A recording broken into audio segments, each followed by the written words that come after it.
It's The Drive. And they stay there, and they stay there, and they stay there. Cause all I do is win. We the best music. And if you go in, I'm going in. Sitting on the top floor. What you think I'm hot for? Every summer drop mode. Hits to make my stock go up. Them hands go up. Hey, showtime. And they stay there, and they stay there, and they stay there. Cause all I do is win. And if you going in, put your hands in the air, make them stay there. I'm Paul Van Wagner. Brian C. Reed is in the other studio taking your calls at 866-961-1430. 866-961-1430 is the number to call. You can also text us. The AA automatic transmission text line is open and ready to serve you. That number is also 866-961-1430. Andrew's hanging out with us today. You doing all right over there? I'm doing all right. Excellent. Can't keep my hands to myself. No matter how hard I'm trying to, Scott Nason. I want Scott. all to myself. Scott Nason. Scott. I love Scott like a love song, baby. When you're ready, come and get Scott Nason. Scott. Scott Nason. Scott Nason. Scott Nason. Absolutely, let's go. Now, Brian, I have to get some clarification here. I was told that this segment was supposed to be with Scott Nason. And apparently we have somebody by the name of Larry on the phone right now from Larry's Pool. Is that what you're telling me? We do. I was just Okay. as shocked as you. Okay, Larry, how are you today? Well, that used to be my bar name, if you will, back in the day, Paul. But this is actually Scott there. I figured I was safe with this group. I wasn't quite sure, but I'm doing wonderful. How about you, gentlemen? Well, we can't complain a whole lot. Brian has some issues. We tried to hash those out in the first segment, and that didn't work. So we're gonna get him an appointment somewhere and maybe let him talk to somebody. Well, I know a few people up here that might be able to help. I'm sure you got qualified people in your area as well. That is true, but I don't know that we want to subject them to Brian, so maybe I will just send him north. Come on down, or up, if you will. Yeah, exactly. All right, so I guess let's start with World Cup. Scott's gonna stick with us here for two segments because we're gonna talk some World Cup, and then we're gonna talk a little bit Wimbledon. World Cup quarterfinals end in kind of dramatic fashion, Scott, as Croatia gets past the host Russians on penalty kicks. Was this game as close as the score would have indicated?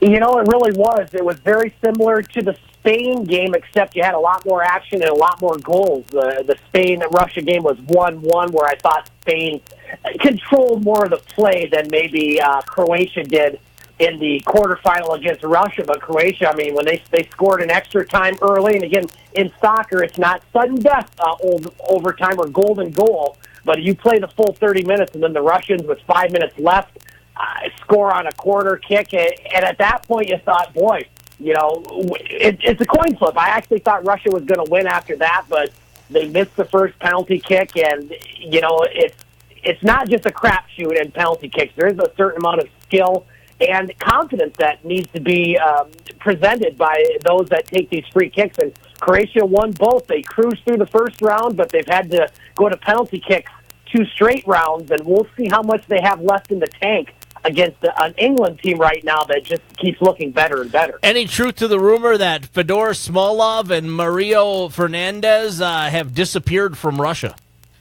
I'm not quite sure there, but I'm sure they're going to be on quite the work program somewhere in the northern reaches of Siberia at some point. They're going to have to probably improve a bit if they're going to be back on the squad. But again, that's what happens in these penalty kicks. There's so much pressure on the kickers, not as much the goaltenders. I mean, you got about a 10% chance if you're a goalie. But if you saw in that penalty shootout, the Russian goalie actually saved a second one. Unfortunately for him, it went off of him, off the crossbar and in. So Croatia moves on, their second ever World Cup semifinal. Now, when you look at, I do want to ask you, because you and I have discussed this, and the penalty kick format to decide games. I find it very similar to going to a shootout in hockey, and I know that you're not a fan of the shootout, nor am I, but yet you seem to be a fan of the penalty kick format. Why is it different compared to what they try to do in hockey than what they do in soccer? Well, I wouldn't say I'm a fan of it. It does get very exciting because that's the only thing that we have right now to decide contests. Luckily for hockey, they have sudden death, which I would like to see in soccer. You know, the hockey shootouts are during the regular season.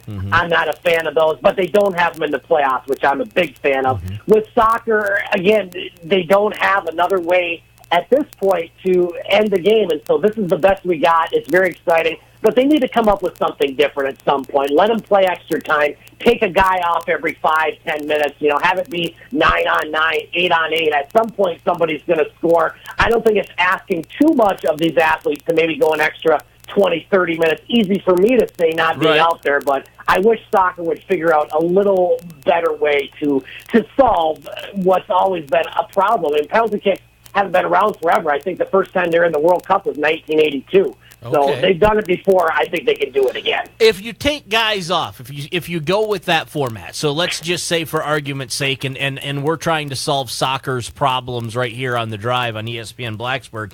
If you go sudden death after so you play the 90 minutes, you play the stop time, you play the overtime, the 30-minute overtime, and you're still tied. And you go now to sudden death, golden goal, as they like to call it in soccer.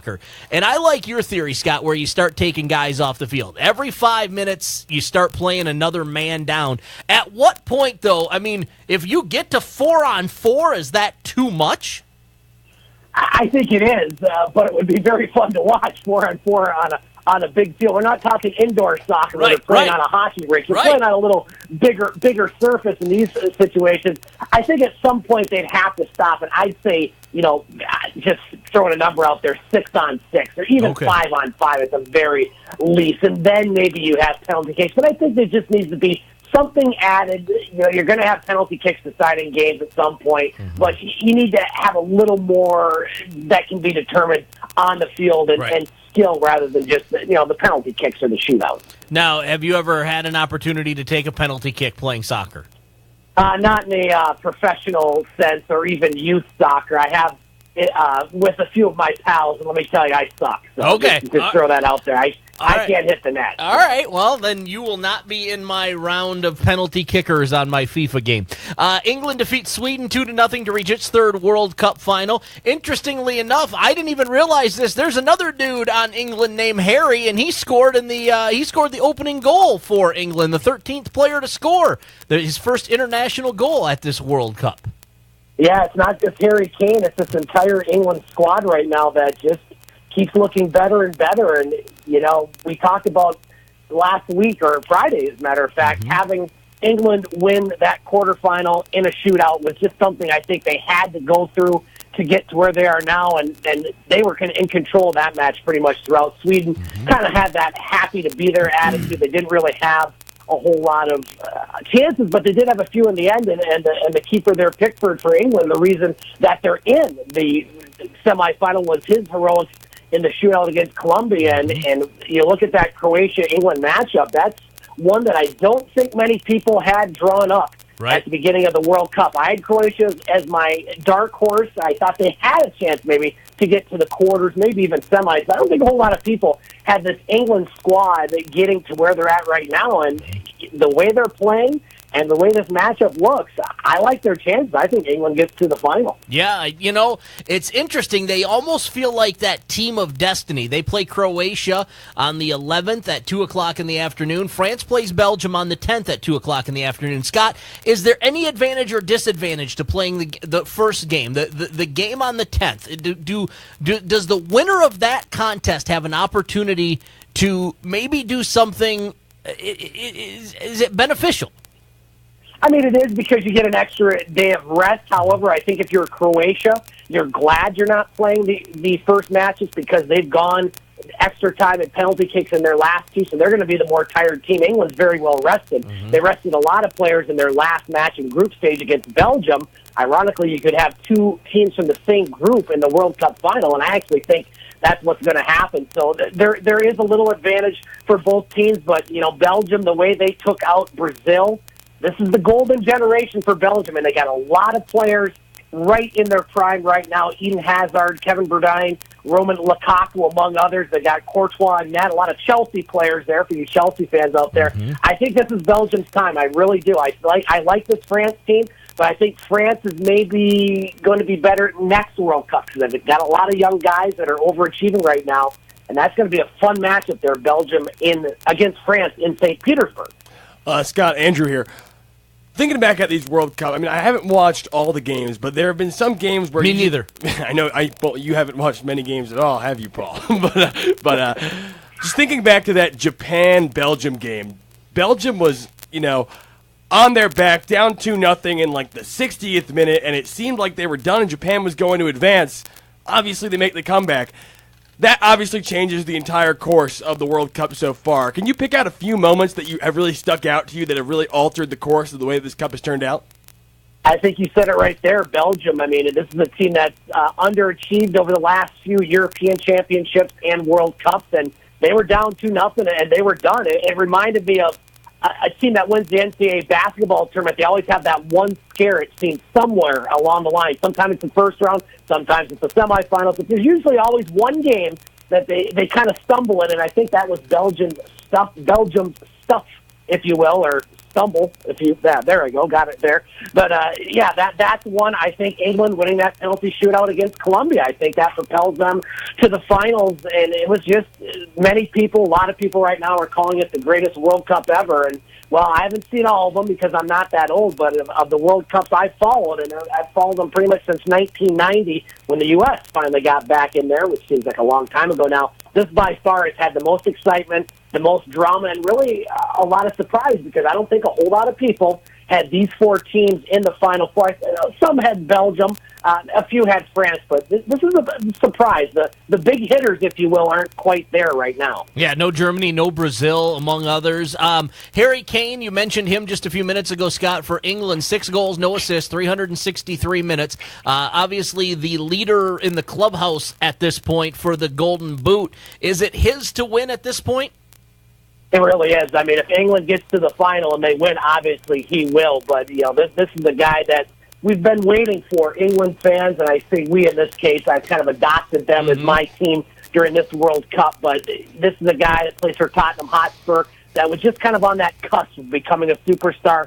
I don't think anybody's going to question, even if England fades out on Wednesday against Croatia, that Harry Kane, this is his coming out party. He is a superstar. CONCACAF 2-7-1 in this World Cup. 7 goals, 4-22 against. Most important question I have for you before we take a break to switch over to Wimbledon talk is, what does CONCACAF stand for, Scott Nason? North Central America and the Caribbean. I don't know the exact acronym, but that's pretty much what it stands for. The Confederation of North Central America and the Caribbean Association Football. Well, they need to figure out how to start winning some matches here in the World Cup because they're going to host it in 2026. Yes, they are. The CONCACAF teams have not done well at all. And so they're going to have to figure out a way to get better players, better systems, better coaches, whatever, because they're going to have to compete in 2026. You look at what Russia did. Nobody gave them a chance, and they made it to the quarterfinals and were a kick away from the semis. So if Russia can do it, I think that CONCACAF can do it as well. Wimbledon is a hot mess. We'll talk about that with Scott coming up next on The Drive. ESPN Blacksburg, 93.1, 97.1, and ESPN.